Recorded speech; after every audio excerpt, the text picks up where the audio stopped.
ये है जोए जो एक गहरी नींद में से उठता है और रोज़ की तरह वो अपने काम के लिए निकलता है। उसे दिखाई पड़ता है कि किसी ने उसकी गाड़ी को ठोक दिया है और वो एक दूसरी गाड़ी पर चिट्ठी रख कर वहाँ से चला जाता है और वो एक स्टेशन में आ जाता है।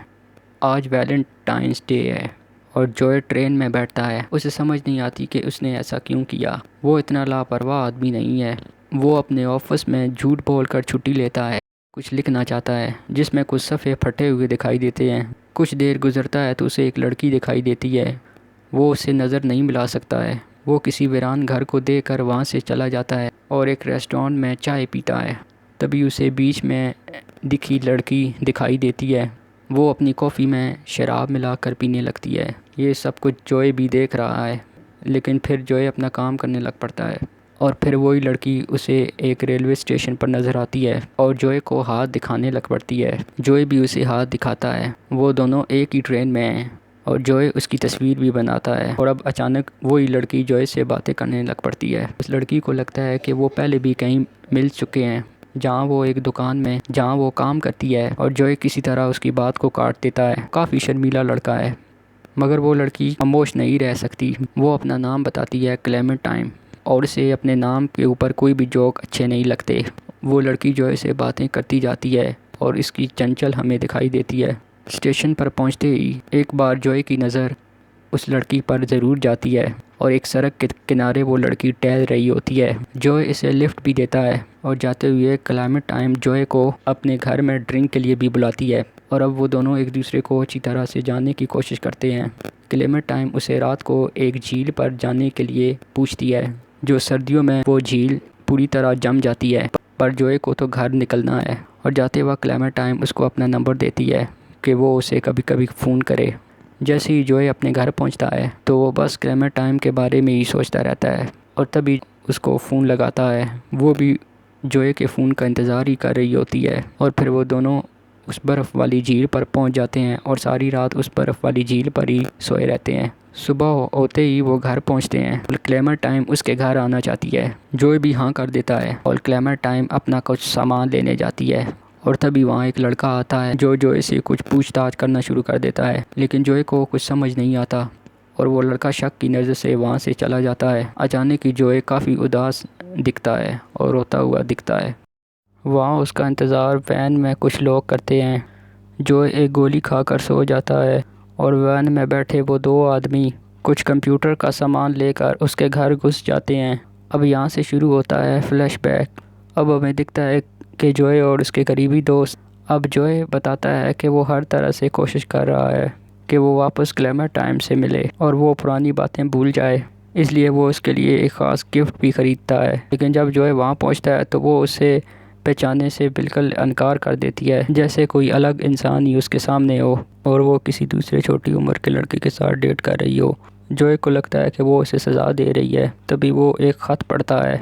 वो एक डॉक्टर का ख़त है जिसमें लिखा है कि क्लेमेंटाइन ने जोएल के बारे में सारी यादें मिटाई हैं। और जोए को कुछ समझ ही नहीं आता कि ये सब कुछ क्या है। इसलिए वो ढूंढते ढूंढते उस डॉक्टर के पास जाता है और डॉक्टर उसे सब कुछ सच बताता है कि कैसे क्लेमेंटाइन ने जोए को अपनी यादों से मिटा दिया है। इस बात से नाराज़ होकर ये सब बातें वो अपने दोस्त को बताने लगता है और वो भी मन बना लेता है कि वो भी क्लेमेंटाइन की सभी यादों को मिटा देगा। और वो उसी डॉक्टर के पास चला आता है और वो डॉक्टर भी जोए की हालत देखकर मान जाता है और उसे वो सारी चीज़ें लाने को कहता है जो क्लेमेंटाइन से जुड़ी हुई हों। और वो उसके दिमाग का एक नक्शा तैयार करेगा और जहाँ जहाँ जोए की यादें होंगी वो उसे मिटा देगा।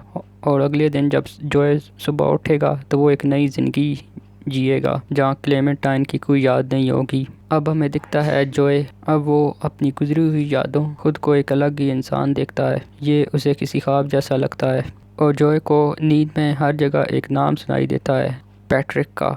वो नाम कहीं सुना हुआ लगता है और तभी वो इस बात को समझ जाता है कि वो तो सिर्फ इसकी यादें हैं, ना कि सच्चाई। और वो सभी डॉक्टर उसकी यादों को मिटाना शुरू कर देते हैं। नींद में चलने के बावजूद भी उसे डॉक्टरों की बातें समझ आ रही होती हैं। पैट्रिक वही इंसान है जिसे हाल ही में ट्रीटमेंट के दौरान क्लेमेंटाइन मिली थी और वो दोनों रिलेशनशिप में दिखाई दे रहे थे। ये सब कुछ जोए नींद में सुन लेता है, लेकिन जोए कुछ नहीं कर सकता है।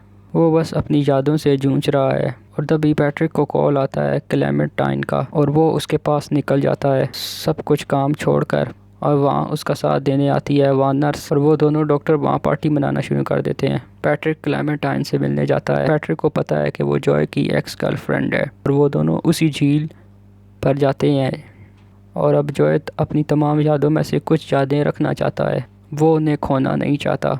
वो ख्वाब ही में, वो मन ही मन में चलाकर इन सब को रोकना चाहता है, मगर अब कुछ नहीं हो सकता। और अब वो क्लेमेंटाइन को अपने दिमाग में रख कर कहीं भागने की कोशिश करता है ताकि वो कुछ यादों को बचा सके।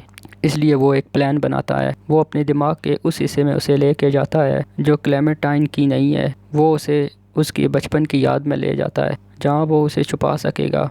वो तरकीब काम आती है, वो यादों को रुकवाने का काम रुकवा देता है और डॉक्टर उसके दिमाग में से क्लेमेंटाइन की यादें मिटाने लगता है। तो जॉय की आंखें खुल जाती हैं और डॉक्टर उसे नींद का इंजेक्शन लगाता है और जॉय को वापस सुला देता है और जॉय अपने आखिरी याद में पहुंच जाता है जहां वो क्लेमेंटाइन से पहली बार मिला था, जहां वो क्लेमेंटाइन के नाम का जोक भी सुनाता है जो फिल्म की शुरुआत में उसे नहीं आता था। अब उसे पता लगता है कि उसकी सारी यादें जाने वाली हैं, इसलिए वो इस अपनी आखिरी याद को आखिरी बार जीना चाहता है और वो क्लेमेंटाइन को अपनी याद ही में गुड बाय करता है।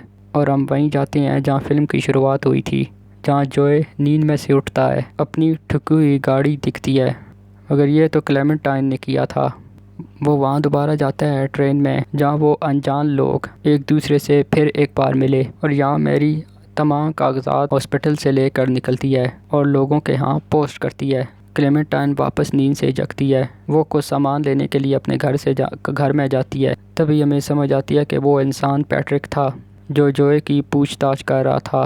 फिल्म की शुरुआत में क्लेमेंटाइन को एक लिफाफा मिलता है घर के बाहर। क्लेमेंटाइन और जॉय दोनों निकल पड़ते हैं और क्लेमेंटाइन उस लिफाफे में कुछ पढ़कर उस कैसेट को टेप में लगाती है तो वो जॉय को काफ़ी गालियाँ देते हुए सुनती है जिसे वो कल ही मिली थी। दोनों को कुछ समझ नहीं आता है। जॉय को यह भद्दा मजाक लगता है। वो गुस्से से क्लेमेंटाइन को वहाँ से जाने के लिए कहता है और वो दोनों फिर अपने ही रास्ते निकल पड़ते हैं, मगर क्लेमेंटाइन खुद को रोक नहीं पाती है। वो उसका पता ढूंढकर उसके घर आती है और जॉय भी उस कैसेट को उसी तरह सुन रहा होता है जिसमें वो क्लेमेंटाइन पर काफ़ी गुस्सा है, लेकिन जॉय इस बार क्लेमेंटाइन को रोक लेता है। वो दोनों कभी भी ऐसा नहीं चाहते कि वो वक्त था। आज वो एक बार फिर प्यार में खुश थे। जब कोई भी अपने दिमाग से करवाट निकाल दे तो किसी से नफ़रत करने की कोई वजह नहीं रहती।